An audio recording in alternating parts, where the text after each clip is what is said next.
This happened 10 years ago. My wife and I had a destination wedding. We had a large group fly with us, so the airline gave us a free upgrade to first class. We were given seats A and B of row 4, window and aisle for those not familiar with airline seating. C and D were in the middle of the plane with no windows, and E and F were in the aisle and window on the other side of the plane. When we boarded, there were a couple in our seats. We asked them to move so we could have our seats. Surprisingly, they outright refused. I didn't want to fight with them, nor was it my job. I grabbed a flight attendant and explained the situation. She came over and confirmed that they were in row 1, seats C and D. She asked them to move, and they refused. She told them that they didn't have a choice. They became very rude about it and still refused. Before it escalated any further, I offered to swap seats with them now that we knew where they were sitting. I had no problem with their seats either. These are free upgrades after all.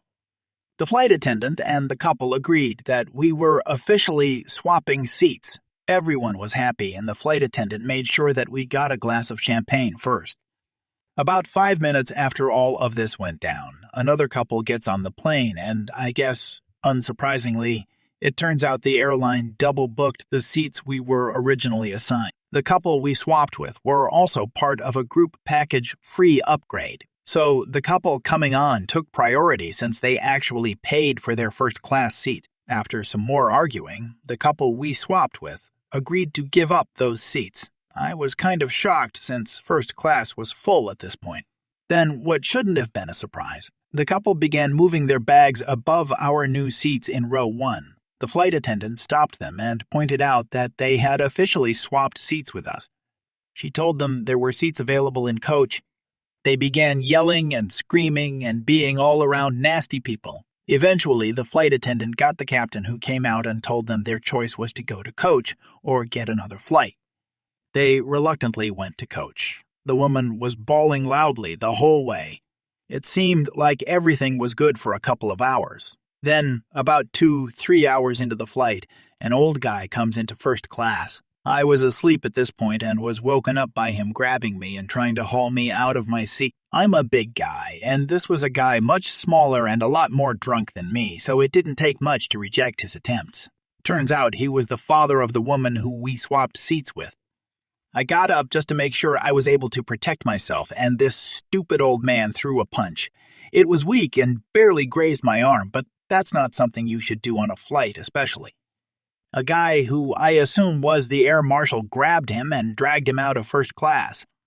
Things calmed down again for about 30 minutes before the woman came rushing into first class. She starts yelling and trying to fight the flight attendant. The same guy dragged her to the coach and returned a few hours later without any more incidents. The plane landed at our destination. We were asked to remain seated when the plane was parked. A small team of cops boarded the plane and took the daughter and father in handcuffs. The funny thing was that we were staying at the same hotel as them, and one of their guests told one of our guests that they were in jail for at least a couple of days. This happened a few years ago while I was working at a will-not-be-named drugstore. At said drugstore, we have a booth where people can buy lottery tickets, cash their winnings, etc. I was working at said booth when what can best be described as your typical Karen walks in, wanting to check some lotto tickets. Karen hands over 2 lottery tickets, and I run them through the ticket reader. Prize already claimed pops up on the screen, meaning the woman had taken these tickets elsewhere, collected her cash winnings, and opted to take the winning tickets with her afterward. This meant, at best, she mixed up her tickets. At worst, she was trying to run a scam. Though why she thought it'd work, I'm unsure. I tell her, "Miss, the system is showing you have already cashed these tickets, meaning you've already received the prize."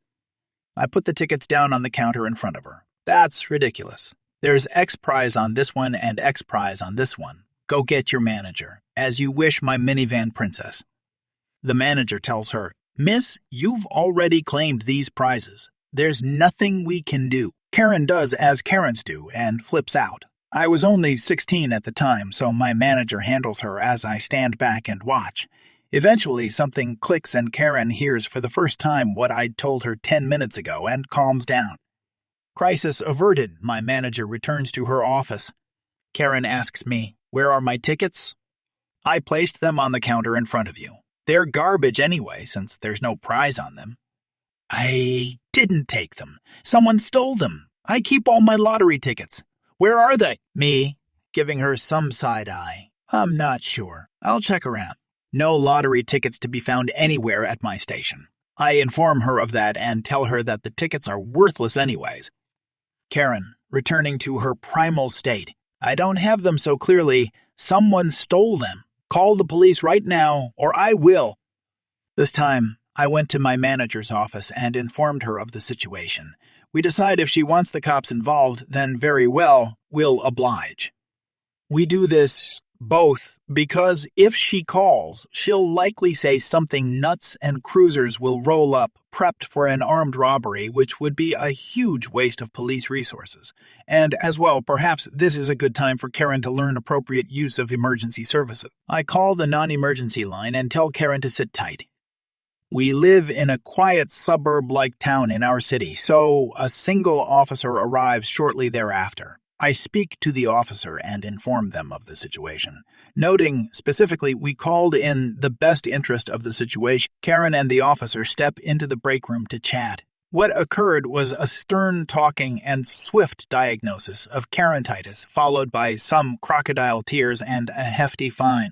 Whatever was said, there wasn't pleasant as a flush-faced Karen, with the purse falling off her shoulder, emerged walk, running and made a beeline for the exit, not making eye contact with anyone.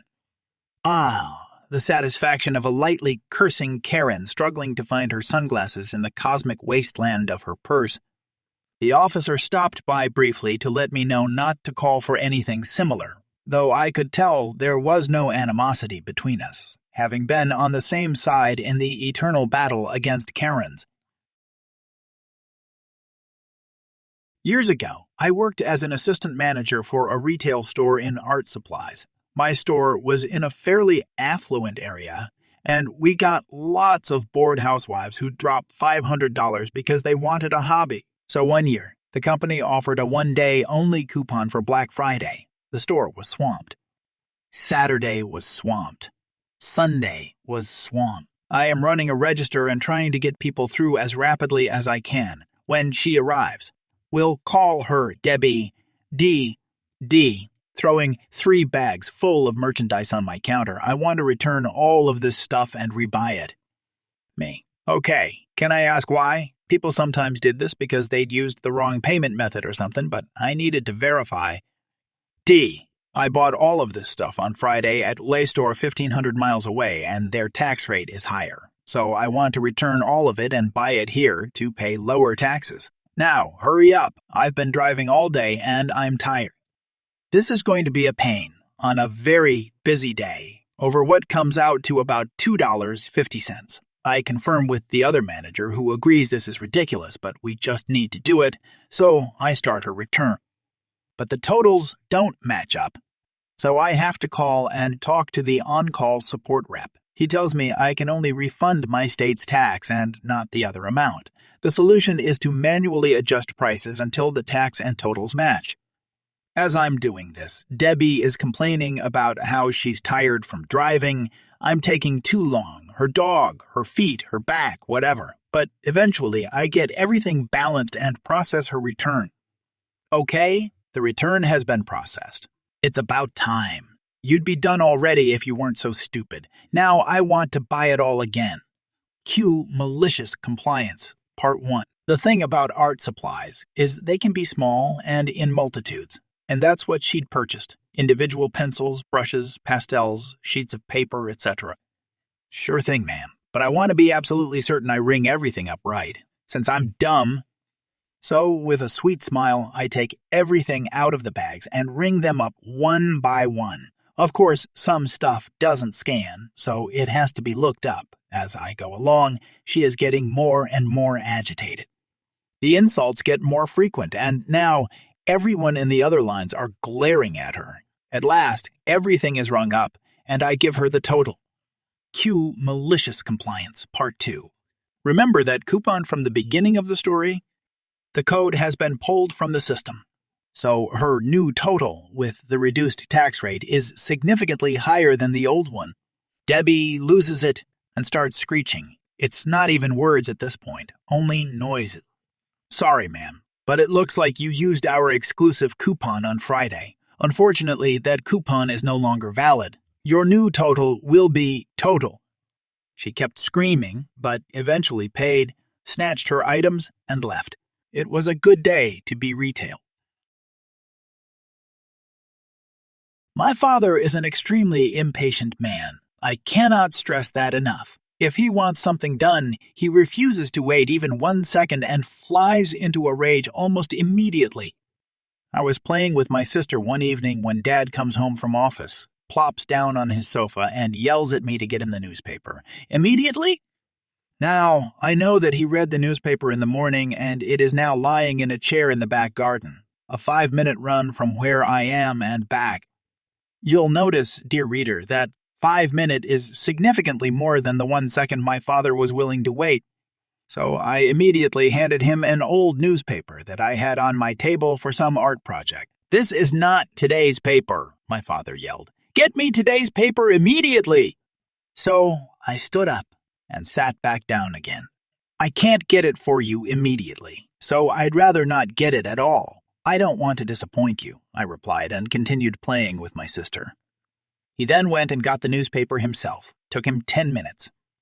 I have never been more thankful that our home had a strict no hitting the kids policy. Edit. Apparently, this needs to be said, but English is my 4th language, so I apologize for the mistakes. It's Hobby Lobby, early December. I found an employee to ask for the location of an item. He sighs dejectedly that someone is speaking to him, but he gives me the aisle number and I'm off on my way. Hopefully, this will be a quick trip. I reach the aisle in question and see the item on the bottom shelf. There's 3 left. My wife told me to buy more than 1, so we're in good shape. The only problem is there's a group of 3 women standing directly in front of them. I decide to just wait patiently. If they buy all 3, I can tell my wife they were out of stock legitimately and not have to stand in the holiday checkout line. After a minute or so, they noticed me standing there and stepped to the other side of the aisle, grabbing 1 pitcher. Okay, I'm standing in line, but the missus will be happy at least. I immediately step forward and grab the remaining 2 and go to leave. But I hear a voice. We were planning on buying all 3 pitchers. Oh, I'm sorry, but you only grabbed 1. My wife sent me here specifically for this. Yes, that's also why we came here. There's 3 of us. Do you expect us all to share this pitcher? I'm not sure. I'm just here to buy this and go home. You could ask if they have any more in the back. I said this even though I know there's never any in the back, but oh well. Don't you think it's pretty rude to force your way past us to buy the last 2 of the items we were trying to buy? Is she serious? Have a great day, ma'am. The ma'am was meant sincerely, but she seemed to take it the wrong way. I make my way up front and by some miracle there's only 2 people in front of me. I get in line and right as I'm next to pay, I hear Karen's voice again. That man forced his way past us and took those pitchers. We were just about to buy them. I turn and see her speaking to an older-looking gentleman who looks like he's hating every second of the interaction. He sighs and walks over to me. Is this true, sir? I look over his shoulder at the woman who is just smiling at me. I explain the whole situation to the man and he tells me to have a nice day and points me to the next open register. The lady loses it at this point, but luckily directs her rage at the manager. I check out and walk outside towards my car. I wish this were the end, but as I'm approaching my car, I hear this woman huffing and puffing behind me. You're ruining my family's holidays. We make Christmas candles every year. I'm going to call my husband down here. I get in my car and start it up, and she stands directly behind my car while using her phone. I glance over my shoulder to double-check and then put my car in drive and drive out the open parking spot in front of me and head home. I'm just glad the situation didn't escalate more than this, and hopefully I will never run across this crazy woman again.